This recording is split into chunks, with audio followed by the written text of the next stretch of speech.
Le président argentin Javier Milei a appelé au calme après l'incident des chants racistes dans le bus de l'Albiceleste. Lors d'un passage à la radio argentine, Milei a fait une déclaration inattendue, critiquant sa vice-présidente Victoria Villarruel pour ses attaques contre la France sur les réseaux sociaux. Ce n'était pas un tweet très heureux parce qu'à partir d'un problème sportif, on ne peut pas créer un désordre institutionnel en termes diplomatiques, a-t-il rappelé. Pour apaiser la situation et éviter un incident diplomatique entre la France et l'Argentine, Javier Milei a envoyé sa sœur, Karina Milei, secrétaire générale de la présidence, présenter des excuses à l'ambassadeur français en Argentine. C'est Kari qui s'en est chargé. Les Français étaient en colère. Les problèmes sportifs doivent être résolus au niveau sportif. C'est tout ce qu'il y a à faire. Mais ce sont des choses qui arrivent, a expliqué Milei, tentant de calmer les tensions.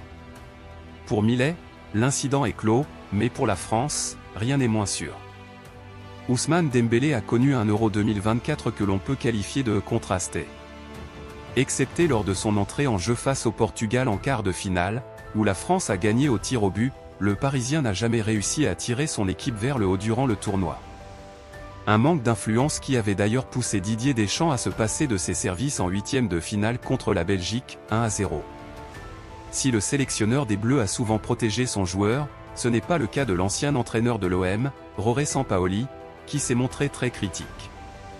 Lorsqu'il a été invité à analyser le jeu des Bleus à l'Euro par le magazine SoFoot, l'Argentin n'a pas mâché ses mots. Quand il déborde, les autres joueurs sont comme des spectateurs qui regardent comment l'action va finir. Ils savent qu'il joue comme un autiste, il commence l'action et la termine tout seul. Il n'a pas la capacité de faire briller un coéquipier, il sait juste se faire briller lui-même. Ces propos ont provoqué un tollé sur les réseaux sociaux. Face à la polémique, Jorge Sampaoli a dû s'expliquer.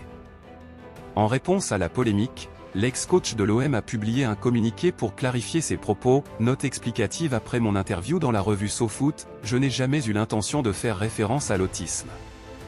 Je m'excuse auprès de tout le monde.